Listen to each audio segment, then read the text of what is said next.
Hello, lovely people. Happy New Year 2023. I hope y'all had a chill one or a just good time, whatever you got up, all of that.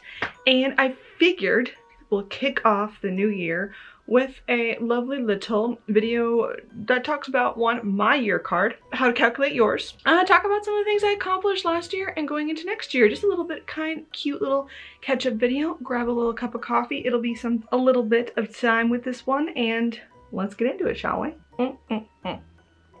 Okay, so first things first, hi, I'm Sam. This is Shadow Harvest, witchy YouTube life whatever channels. The year card is in tarot, which you can calculate. Last year mine was the Wheel of Fortune, wheel of change you cannot escape type of thing.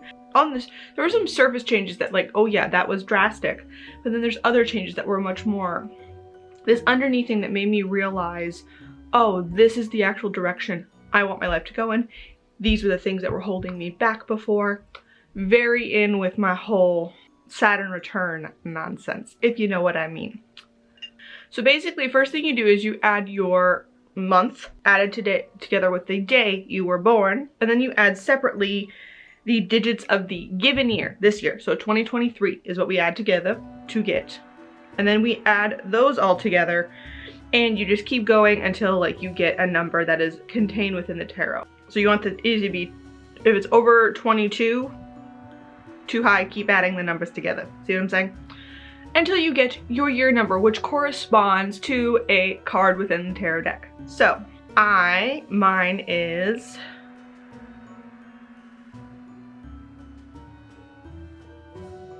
So when I add all of my numbers up together, I get 11, which means that my card for the year is Justice. Seems that's interesting. All right, Justice. So go ahead in the little doobly-doo down below. Let me know what year the card is. That is very intriguing. I think I'm gonna take some time before I talk about that more and maybe think about some predictions. It might be another video.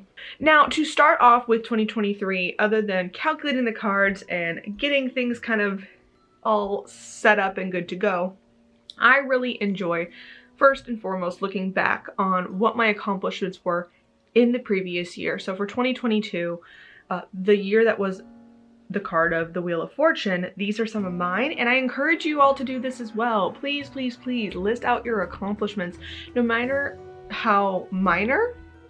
And it's actually one of the things I kind of want to do this year going forward, is I want to have a jar that I'll keep in my house. I have several different little, jars I've just collected over the years, as you do when you're witchy. And I want to just shove them all with little notes of my accomplishments. Every time I feel like, oh my god, I can't believe I did that thing, whether it's super, super minor or a really major thing, and just put them all into this jar. And I'm hoping by then New Year's next year, I will pull it all out and read it. These were some of my accomplishments from the last year. Also list those down below. I love hearing what everyone else was able to accomplish. And this can be, you'll see on my list, it is a mix of things. Some things are like pretty dang awesome and big, and a lot of people would congratulate you on them, and some of them are very, very minor or just for me, and all of that stuff is great. Count your little wins too. So, first things first, we're gonna kind of go a little bit in chronological order here, which is that I started going to therapy. Ooh, it's almost been a year around, close to. All the strides I have made, the revelations I have done. But having that expert come in and like shine a light more on you and your different dynamics and things, I think can be really terrifying, but I was really happy I was able to do it and still swing it financially. Had to do some negotiation for sure to make it financially feasible for me.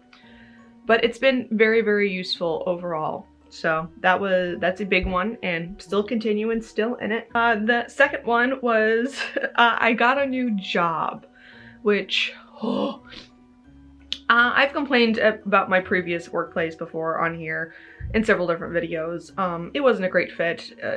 The company culture was not that great. And I'm not one of those people that believes you have to have a dream job for sure. But with my new job, I think one of the things the big thing was getting a new job.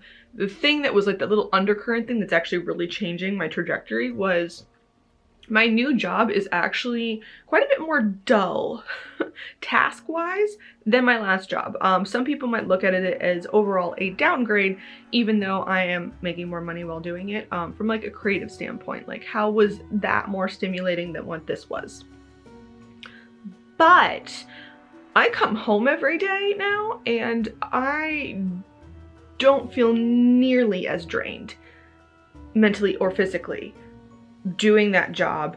And I did not quite notice it at first. You know, you hear the new rush of, oh, it's new, so that is stressful and all of that. But as it started calming down, as I started realizing having that very obvious, not stressful time, oh my goodness, it has done so much for my creativity and my desire to make things that you will see in the rest of this list of things that I've accomplished. So that was really awesome. Accomplishment number 3 is I read 30 books this year. I really wanted to get back into reading back in 2020, and I very much baby stepped it. I went from 10 books to last year my goal was 30, and so in 2023 my goal will be 50 books. I think that might be a good place where I might hover around that, because I do like having some flexibility here or there. I became more inspired when I read. Being able to dabble in multiple topics, it definitely gives me that happy dopamine feeling. Gemini in me just loves all the new information, whether it be fiction, nonfiction, what have you. I also attended 2 literary events, but I thoroughly enjoyed getting kind of back into that, attending zine fests and Portland Book Fair, and different readings at some of the publishers here in Portland was really, really fun and got me, again, inspired to actually do things. Let's see, I did post a new chapter of my webcomic, not as many as I wanted to. If you don't know, I have a webcomic called Above the Surface over on Webtoons. You can check it out if you so choose. It currently has 4 episodes up. I want to get more into a habit of drawing them, but I did post a new one. And it is probably just because making a comic with writing the scripts, drawing it all out, coloring it, I do all of it. It is a very time-consuming process, so when I have so many balls in the air, sometimes the most time-consuming one is the one I want to push off to the side. But I did make progress on it, so that made me happy. On this channel, I posted 41 videos. While they were not consistently coming out and they were very scattered, and most of those probably were made in the month of October, I made 41 videos, and we are talking about accomplishments here, so that's pretty dang cool. Another fun one that was very random is I had on my Portland bucket list. One of the things I want to do is go into a swimming hole in the summertime. And I did. I was in the swimming hole. I was having fun. It was great. You know, just lounging around when it was too dang hot. So that was a ton of fun, and another thing off my list. A financial one is that I saved up an emergency fund. A solid 6 months is now in a bank account and my expenses, and whew, it took me pretty much all year to do. It's just a really great feeling to have that locked away there. And I also made headway on some other financial goals as well. Did I accomplish the things I really wanted to do, like paying off all my credit card debt? Nope. But I did make a decent headway on it, and there's less of it than it was at the start of the year. So that's an accomplishment. We take the little wins. And I think finally for accomplishments for 2022 that I did is I wrote 50,000 words of a fantasy romance novel. This was totally random. I don't know where the hell this came out of, but I think from all the reading and attending events, and like I said, having actual creative energy to do things, after Youtober, I suddenly felt a big urge to write. And I am also currently working on another poetry collection. In the poetry collection, I suddenly felt myself wanting to write longer and longer things, and I went to school for writing, but I never had a huge urge to sit down and fully scope out a whole manuscript situation. Yeah, the thing that I think was most overarching about 2022 is that in my personal life, I gave myself a lot more room to rest, to breathe, to decompress. I was trying very, very hard to not be as harsh on myself with gotta accomplish, gotta do. Because of having this openness now with my job not being as stressful and coming home and having the space to do that, then very clearly once I was rested, I had those creative urges again. I wanted to make things. I don't know about y'all, but I definitely have that thing in the back of my head, something about like the suffering artist, the person who does their best work, their most meaningful thing comes out of a time of great suffering. While I think it could be argued that we are living in unprecedented times, never ending, and that is definitely sparking a lot of inspiration for me when it comes to things. It's not that the fact that the unprecedented times are making me therefore sad and that's making me inspired. I actually need to therefore rest more in the unprecedented times to feel that creative urge. A well-rested artist is a creative artist, is an artist that's actually doing the things. A well-rested writer, same thing. And I'm at my most happiest when I'm creative. And to highlight that about myself and to say things like, I'm a writer, I'm an artist, I am a content creator, I guess. And so that's definitely the thing that I want to carry, I think, first and foremost into 2023 is this creative element. If you guys saw my Golden Goblin video that I was talking about, that Golden Goblin energy, this like creative little do what you want to do thing, very like by the mood. In a weird way, it's almost like a kind of replacement or a substitute in for a muse, because Goblin doesn't necessarily want to always make a painting or draw a comic, you know what I mean? Like the thing that I feel I need to do. Instead, it could be like, I want something sweet, I want something fun, and allowing myself that instinctual freedom. What do you want to do? What bit of pleasure are you seeking out? I have found again and again and again that a lot of that pleasure comes in that creativity, comes in that diving in and wanting to do things. And I think too, it's also where so much of my passion and stuff comes through. One of the things that I really want to do for witchcraft in 2023 and for my practice is I want to make some paintings and or drawings of something very artistic visual representation for my deities that I work with regularly. I've been kind of hankering to do it very much so for Persephone for a while, and then I was going back to some old photos and sketches from when I started working with Sobek, and I found a bunch of them there. And that is something that I realized too when I first got into witchcraft. I was very creative artistically and writing and stuff.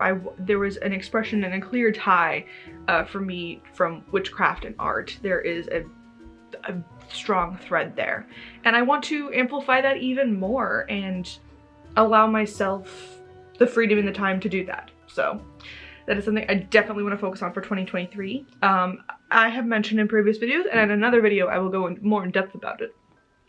But I also am starting to dabble into folk magic, and particularly Italian folk magic. This is the culture that I had the most connection to because it was, while there was no like definitive overarching culture, I'm American clearly growing up, there was more, I guess, Italian superstitions and things and foods and that stuff just in my day-to-day life growing up, especially when I was younger. I don't know really what that is about, but that was the most prevalent one, and so it's the one I felt like kind of the most connection to. Also, that's I can see very clearly where the ties of that come from to Persephone, and my ancestors come from Sicily, so there's a clear tie there within the mythology and things of that nature. So I'm also very much I'm in the research phases now, the play, the dabbling part of the craft. So I think I'll have probably several videos this year going forward all about where I'm going with it, what stages I'm in, things I'm curious about it with.